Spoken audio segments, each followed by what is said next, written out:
while my 8-year-old daughter Mia was crying herself to sleep for the 15th consecutive year because Grandma Evelyn said there wasn't enough room at Seaside Haven Resort for us.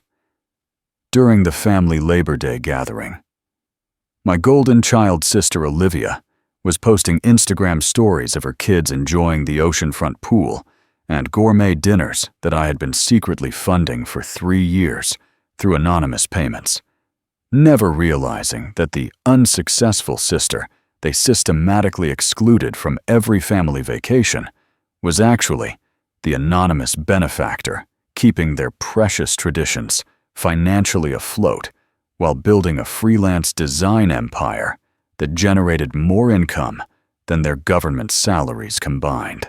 Not occasional exclusion or budget limitations. 15 years of weaponized family favoritism, where my mother perfected the art of making a 30-acre resort seemed too small for one additional family, while my children watched their cousins live the vacation life they were permanently banned from accessing. At 8 and 10 years old, my children Alex and Mia had learned that family gatherings meant watching other kids leave for week-long resort vacations, while they stayed home asking why Grandma's favorite place never had space for them. Spending Labor Day weekends hearing detailed stories about the pool games, ocean adventures, and family bonding they were excluded from, while my mother described every magical moment to my kids like they were strangers who should be grateful just to hear about other children's experiences. Every September brought fresh trauma as my children processed another year of being the only grandchildren who didn't belong at the family resort, while my sister documented every exclusive moment with social media posts that felt like deliberate weapons designed to showcase exactly what my kids were missing. Here's what made their cruelty absolutely insane. While my mother was bragging to neighbors about her generous family vacations, and my sister was posting grateful captions about amazing family traditions, I had spent the last 18 months quietly negotiating to purchase Seaside Haven Resort outright using the business success they dismissed as comfortable mediocrity to buy the entire property where they'd been excluding my children since they were toddlers. What these clueless parasites didn't realize was that Labor Day weekend was arriving in 6 weeks, and the daughter they'd systematically excluded now owned every room, controlled every reservation, and had the legal authority to determine exactly who gets accommodation during their most important family gathering of the year. By the time 22 extended family members arrived for their traditional holiday weekend and discovered that the resort belonged to the unsuccessful sister they'd excluded, for over a decade, they learned that building something means owning everything comfortable. Mediocrity can purchase entire vacation properties, and there finally wasn't enough room for the people who never made room for me. To understand how my own mother could exclude her grandchildren from family vacations for 15 years while treating my sister's kids like vacation royalty, you need to know that Olivia had been crowned the golden child before she could walk, while I'd been designated as the family disappointment who needed constant improvement and correction. Every family conversation centered around Olivia's stable government job, Olivia's dependable husband, Olivia's well-behaved children who never caused problems or asked for accommodations that weren't automatically provided. When Olivia announced she was pregnant, my parents started a college fund immediately. When I announced my pregnancies, they asked if I was sure I could handle the financial responsibility. When Olivia bought her first house, they threw a housewarming party and bragged to the neighbors. When I started my freelance design business, they asked when I was going to get a real job with benefits.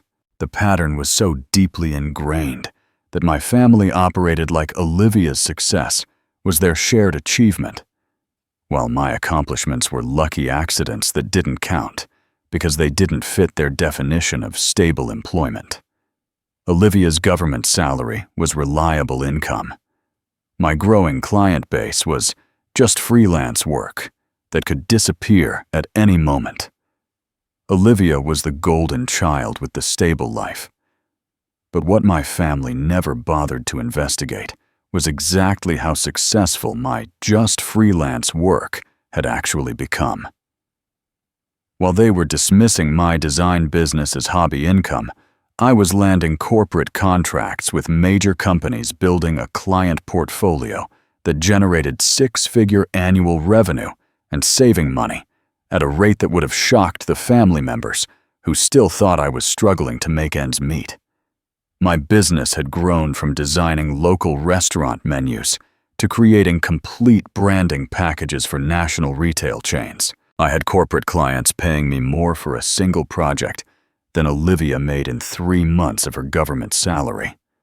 My home office had evolved into a legitimate business operation with multiple revenue streams, ongoing contracts, and a waiting list of potential clients. But my family saw me working from home in comfortable clothes and assumed I was barely getting by, while Olivia's daily commute to a government building represented the kind of real success they could understand and respect. They never asked what I was actually building. The vacation exclusion pattern had started when my kids were toddlers and had continued with the reliability of a seasonal tradition. Every spring, my mother would begin planning the Labor Day weekend at Seaside Haven Resort. Every spring, the conversation would include detailed discussions about Olivia's family's room preferences, dietary requirements, and activity plans. Every spring, I would wait for an invitation that never came. When I finally asked directly about including my family, the response was always variations of the same theme. The resort fills up so quickly, or we booked early and there just isn't enough room, or maybe next year if we plan better. Meanwhile, Olivia's family had enjoyed the same oceanfront suite for 15 consecutive years, with my mother treating their annual reservation like a sacred family tradition that couldn't be disrupted. The cruelest part wasn't being excluded. It was watching my children process the rejection year after year, while their cousins treated the resort like their second home. Every year, there was never enough room for me. This year's exclusion came with a level of casual cruelty that finally broke something inside me. In March, I overheard my mother on the phone with Olivia discussing room configurations at Seaside Haven Resort, debating whether Olivia's kids needed connecting rooms or if the oceanfront suite would provide enough space for their family's Labor Day vacation. 20 minutes of detailed conversation about mattress preferences, meal planning, and activity schedules for a trip that would include everyone except me and my children. When the call ended, I asked my mother directly if our family would be included this year. Her response was delivered with the kind of casual dismissal that made it clear she'd never even considered us as potential guests. "Oh, honey, you know how quickly that place fills up. We had to book Olivia's family early to get the good rooms. Maybe if you'd gotten more established in your career, we could look into a bigger reservation next year." The implication was clear. My family didn't deserve inclusion because I hadn't achieved the kind of success that warranted premium vacation accommodations. According to my mother's logic, Olivia's government job had earned her family automatic access to resort weekends, while my freelance design work had earned my family permanent exclusion from family gatherings. They booked Seaside Haven without even mentioning it to me. What came next was the conversation that would change everything between my family and me forever. 2 days after discovering their resort reservation, my mother decided to have a heart-to-heart about my career choices and their impact on my children's opportunities to participate in family activities. "Amelia, I think you need to face some hard truths about the lifestyle you've chosen," she said with the tone of someone delivering necessary medicine. "Olivia has built a stable career with regular income and benefits. That's why her family can participate in things like resort vacations and family traditions.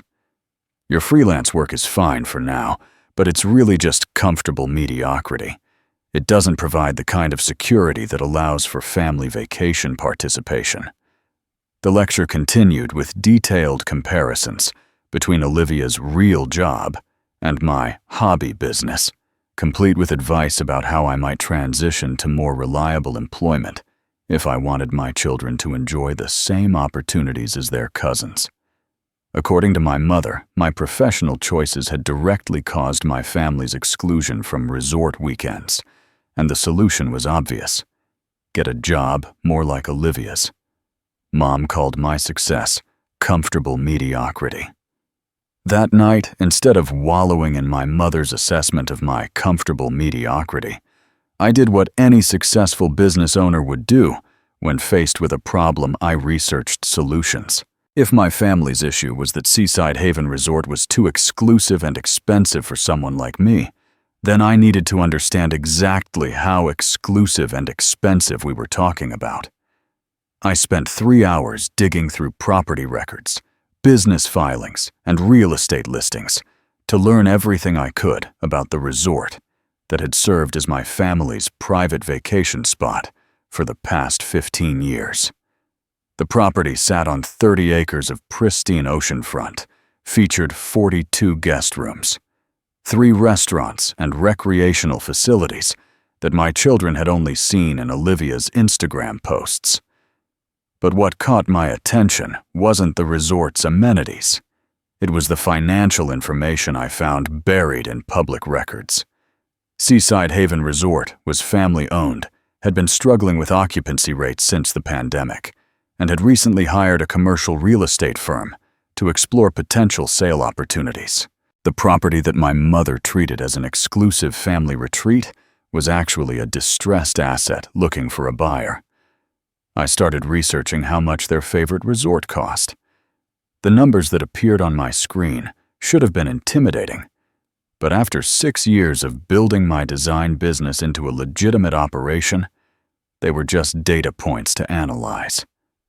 The asking price for Seaside Haven Resort was substantial, but not impossible, especially for someone who'd been secretly funding her family's annual vacations for the past 3 years while building a client base that generated more monthly revenue than most people's annual salaries. I pulled up my business bank statements and calculated exactly how much money I'd accumulated while my family was dismissing my work as unstable hobby income. Between my corporate design contracts, ongoing retainer clients, and the money I'd saved by never being invited to expensive family vacations, I had more liquid assets than I'd realized. The irony was perfect. While my mother was lecturing me about financial stability and career security, I had been quietly building the kind of wealth that could purchase entire vacation properties. While Olivia was celebrating her government salary and benefits package, I was generating enough income to buy the resort where she'd been enjoying exclusive access for 15 years. I had more money than they'd ever imagined. The decision crystallized with the kind of clarity that only comes from being pushed past your breaking point. I wasn't going to beg for inclusion in family vacations anymore. I wasn't going to explain my business success to people who'd already decided I was unsuccessful. I wasn't going to watch my children feel excluded while their cousins enjoyed traditions funded by money I'd earned, but couldn't participate in. Instead, I was going to solve the not enough room problem permanently by purchasing the entire resort and gaining complete control over who gets accommodation during peak family gathering seasons. If my mother wanted to exclude my family based on her perception of my career success, then she could explain that decision to me when I owned the property where she wanted to hold family events. The solution was elegant in its simplicity. Instead of asking for a seat at their table, I would buy the restaurant. Instead of begging for inclusion in their traditions, I would own the venue where those traditions took place. I decided to buy their favorite place. The acquisition process took 4 months and happened completely under my family's radar, while they continued treating me like the unsuccessful sister who couldn't afford resort vacations. I worked with commercial real estate attorneys. Bijimius conducted property inspections and negotiated purchase terms through my business LLC without mentioning anything to family members who were busy planning their next exclusive Labor Day gathering. The closing happened on a Tuesday morning in June. I signed the final paperwork in a conference room 40 minutes away from my mother's house, officially becoming the owner of Seaside Haven Resort, while my family remained completely unaware that their favorite vacation property now belonged to the daughter they'd systematically excluded for 15 years. The property transfer included all existing reservations, operational staff, and management contracts.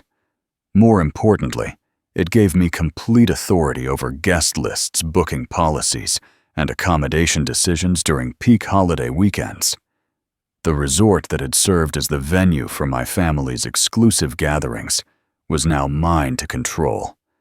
I bought Seaside Haven and nobody knew. While I was quietly taking ownership of their vacation paradise, my family continued their annual tradition of planning Labor Day weekend like they owned the place. In July, I received a group text from my mother that perfectly captured how oblivious they were to the fundamental change in their vacation dynamics. Starting to plan our annual LDW getaway at Seaside Haven, Olivia. Your family's usual oceanfront suite is available. Same dates as always. Can't wait for another perfect family weekend at our special place. The message was followed by excited responses from various family members about room preferences, meal plans, and activity schedules. 22 people coordinating their holiday plans around a property I now owned, discussing their excitement about returning to their resort, without any awareness that the excluded family member they'd dismissed as financially unstable had purchased their entire vacation venue. Olivia's response was particularly rich. So excited! The kids are already talking about the pool and the beach. Thanks for handling all the coordination, Mom. It's so nice to have these family traditions that just work seamlessly year after year. They planned their vacation at my resort. The final confirmation of my exclusion came in early August, when my mother called to give me her annual update about the family's Labor Day plans. Not an invitation or an inquiry about my interest in joining them, just an informational call about other people's vacation schedules. I wanted to let you know that our family will be at Seaside Haven for the long weekend, so if you need anything urgent, you might have trouble reaching us, she said, with the casual tone of someone discussing weather patterns. Olivia's family is so excited to get back there. The kids have been counting down the days. When I asked directly if there might be room for my family this year, her response was immediate and dismissive. "Oh, honey, you know how that place works. We had to reserve early to get the rooms we needed, and everything else fills up months in advance. Maybe if you started planning further ahead and had more flexibility with budgets, we could look into larger group reservations next year." The message was clear. My family's exclusion was permanent, justified by my perceived financial limitations, and not worth reconsidering, regardless of how much my children might want to participate in family traditions. Once again, there wasn't enough room for me. The legal documentation proving my ownership of Seaside Haven Resort was stored in a manila folder that represented the most satisfying paperwork I'd ever assembled. The property deed bore my name as the sole owner. The business registration listed my LLC as the operating entity, and the management contracts gave me complete authority over all guest accommodations, reservation policies, and holiday weekend bookings. But the most important document was the purchase agreement that showed exactly how I'd acquired the property through legitimate business success that my family had spent years dismissing as comfortable mediocrity.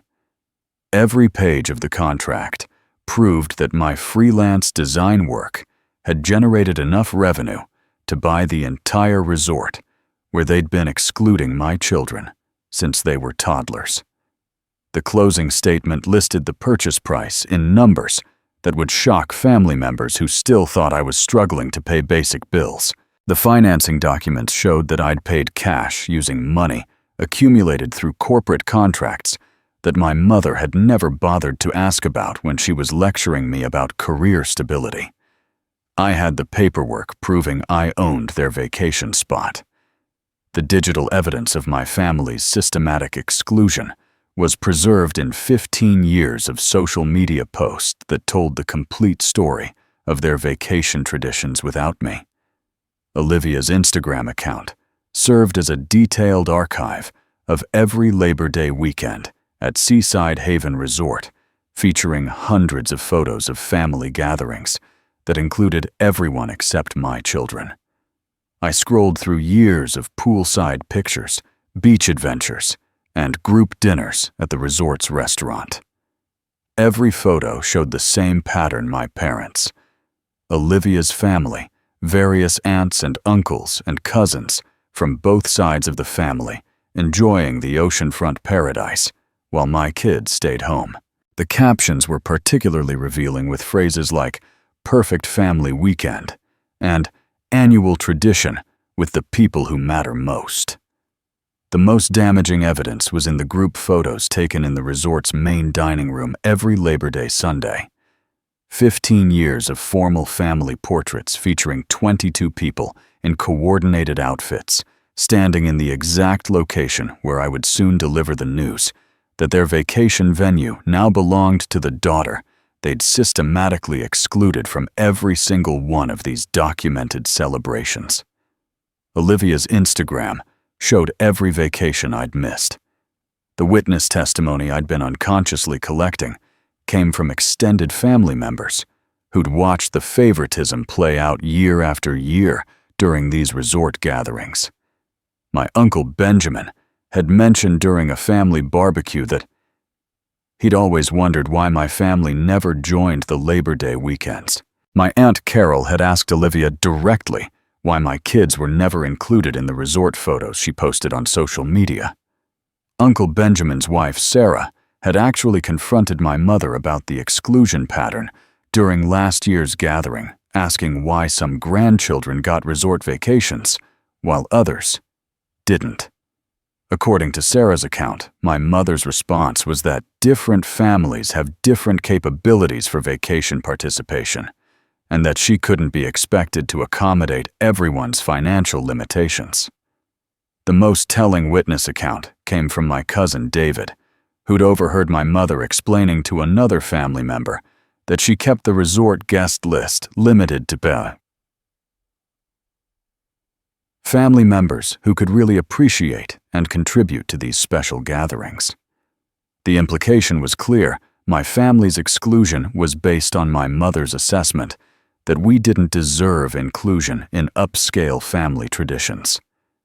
Extended family had watched the favoritism for years, but the strongest evidence was my collection of recorded conversations and written communications documenting 15 years of not enough room excuses.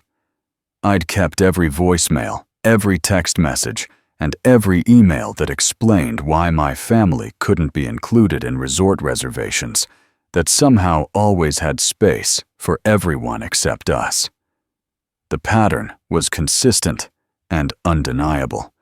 Every spring brought detailed discussions about room configurations for Olivia's family, dietary accommodations for various relatives, and activity planning for a guest list that automatically excluded my children. Every summer brought carefully worded explanations about why the resort was fully booked for our family, despite having availability for extended family members who decided to join at the last minute. The most damaging recording was from 2 years ago, when my mother explained to my aunt that she'd learned to book resort weekends strategically to avoid complications from family members who might not understand the financial realities of upscale vacation planning. According to her recorded explanation, limiting guest lists to established families prevented awkward conversations about expense sharing and accommodation standards. I had years of not enough room excuses recorded. The strategy for Labor Day weekend required precise timing and maximum impact. My plan was elegantly simple. Let my family arrive at Seaside Haven Resort, expecting their traditional exclusive vacation, allow them to check in, and begin their celebration, then reveal my ownership during their first family dinner, when all 22 relatives were gathered in the main dining room, where they'd posed for 15 years of group photos without me. I would wait until they were comfortable settled into their rooms and fully immersed in the vacation mindset that had excluded my children for over a decade. Then, during the moment when they traditionally gave speeches about family traditions and togetherness, I would stand up and explain exactly who owned the property they were standing on. The revelation would happen in front of extended family members who'd witnessed the favoritism in the exact location where my mother had explained that some families weren't capable of appreciating upscale gatherings. Every person who'd participated in my family's exclusion would hear the truth simultaneously, with no opportunity for private damage control or alternative explanations. I planned to reveal my ownership during their arrival. Protecting Alex and Mia from the inevitable family drama was my top priority throughout this entire process. My children had spent their entire lives watching their cousins enjoy privileges they were denied, and I wouldn't subject them to witnessing a confrontation that might traumatize them further, regardless of how justified that confrontation might be. I arranged for my kids to spend Labor Day weekend with their best friend's family at a different beach resort, where they could finally enjoy the kind of vacation they'd been excluded from, without having to watch their grandmother and aunt face consequences for years of favoritism. They deserved to experience family-style resort fun, without the emotional baggage of confronting relatives who'd never valued their inclusion. The explanation I gave them was simple and honest. Mommy had bought a resort as a business investment, and there would be some adult conversations about family relationships that they didn't need to witness. After the weekend, we'd start having our own family vacations at Seaside Haven, where they could finally swim in the pool they'd seen in their cousins' photos. I wouldn't let my kids experience what I had. The decision I'd made would permanently alter every relationship in my extended family, and I'd accepted that reality completely. There would be no going back after Labor Day weekend. No pretending that my mother's favoritism was harmless family dynamics, and no future invitations to gatherings where my presence was tolerated rather than celebrated. By purchasing Seaside Haven Resort, I'd chosen building something new over maintaining comfortable mediocrity and toxic family relationships. I'd chosen my children's dignity over my mother's approval. I'd chosen economic empowerment over emotional manipulation from relatives who'd never bothered to investigate my actual success while dismissing my professional achievements. The nuclear option was the only option that would provide permanent resolution to 15 years of systematic exclusion. My family had trained me to expect nothing from them. Now, they would learn to expect nothing from me except property ownership and business boundaries. I chose building something over comfortable mediocrity. Labor Day weekend arrived with the kind of beautiful weather that made Seaside Haven Resort look like a postcard. And from my office window in the management building, I watched 22 members of my extended family arrive in their usual caravan of SUVs and minivans, excited voices carrying across the parking lot as they anticipated their traditional exclusive vacation. My mother stepped out of her car like she owned the place, directing luggage distribution and room assignments with the authority of someone who'd been orchestrating these gatherings for 15 years. Olivia emerged from her vehicle with her usual social media phone positioned to capture their arrival, immediately beginning the documentation process that would create this year's perfect family weekend content for her followers. Her children ran toward the resort's main entrance with the familiarity of kids returning to their second home, while my mother began her traditional check-in routine with the front desk staff, who now reported directly to me. Watching them settle into their rooms and begin their vacation rituals felt surreal. They moved through the property with complete confidence, discussing dinner reservations and pool schedules like they'd done dozens of times before, completely unaware that every accommodation they enjoyed was now subject to my approval as the resort's owner. 22 family members arrived at my resort. The moment I'd been planning for months came during their traditional first-night dinner in the resort's main dining room, where my family always gathered to kick off their Labor Day celebration with speeches about gratitude and togetherness. I had positioned myself at a corner table with a clear view of their party, watching as my mother stood up to deliver her annual toast about family traditions and the importance of maintaining connections across generations. Every year we come together in this special place to celebrate the bonds that make us a family. She began with the practiced warmth she'd perfected over 15 years of exclusive gatherings. Seaside Haven has become more than just a resort to us. It's where we create the memories that matter most. That's when I stood up, walked to their table, and asked if I could add something to her speech about family bonds and special places. The conversation stopped immediately as 22 relatives turned to see the daughter and sister, who'd never been included in these dining room toasts, standing beside their table with a folder of documents they couldn't identify yet. I'd like to share some news about Seaside Haven Resort that might interest everyone, I said calmly, opening the folder to reveal the property deed with my name, clearly visible as the sole owner. I purchased this resort 4 months ago. Every room you're staying in, every meal you're eating, and every family memory you're making this weekend is happening on property that belongs to me. The silence was absolute and immediate.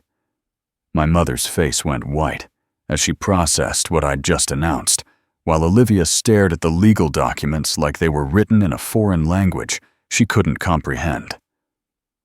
I announced that I owned Seaside Haven Resort.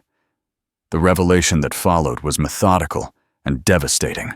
I explained to the 22 relatives gathered around the table that for 15 years, they'd participated in family gatherings that systematically excluded my children, justified by claims that there wasn't enough room at a 30-acre resort with 42 guest rooms. I showed them the Instagram photos documenting every vacation my kids had missed, the recorded conversations explaining strategic booking policies, and the witness accounts from family members who'd questioned my exclusion. As the new owner of Seaside Haven Resort, I want everyone to understand our updated accommodation policies. I continued maintaining the calm, professional tone I'd perfected during corporate client presentations. Effective immediately, there isn't enough room for guests who've spent 15 years explaining why my children weren't worthy of inclusion in family traditions. Uncle Benjamin was the first to speak, his voice shaking with what might have been embarrassment or anger. Amelia, we had no idea you were being excluded deliberately. Sarah and I always wondered why your family never joined these weekends. Aunt Carol nodded in agreement. I asked Olivia about it last year. She said you weren't interested in resort vacations. The lies began unraveling immediately as extended family members started comparing notes about what they'd been told regarding my absence. Some had been informed that I couldn't afford resort accommodations. Others had been told that I preferred smaller family gatherings. Several relatives admitted they'd assumed I was simply too busy with work commitments to attend family vacations. Now there wasn't enough room for them. The family reckoning that followed was everything I'd hoped it would be. My mother tried to minimize the exclusion as miscommunication about family planning, while Olivia claimed she'd assumed I wasn't interested in group vacations. Both explanations collapsed immediately when confronted with 15 years of documented evidence and witness testimony from relatives who'd noticed the favoritism, but had never challenged it directly. Extended family members who'd brought their own children to these exclusive gatherings began asking uncomfortable questions about why some grandchildren had been included while others had been systematically excluded. The conversation shifted from my family's defensive explanations to their own complicity in perpetuating a tradition that had deliberately excluded children based on their parents' perceived success levels. By the end of dinner, the family dynamics that had defined my relationships for 35 years had been permanently altered. The golden child system that had elevated Olivia while diminishing me was exposed and condemned by relatives who'd never realized they'd been participating in systematic favoritism. My mother's authority over family traditions was replaced by my authority over the venue where those traditions took place. Extended family finally saw the golden child system. 6 weeks after Labor Day weekend, I hosted the first annual Seaside Haven Resort family gathering that actually included my children. Alex and Mia finally got to swim in the oceanfront pool they'd seen in their cousins' photos for years, while Uncle Benjamin, Aunt Carol, and 12 other extended family members who'd supported my confrontation joined us for a weekend that felt like the family tradition I'd always wanted. The difference was remarkable. Instead of coordinating around one family's preferences while excluding another, we planned activities that included all the children present.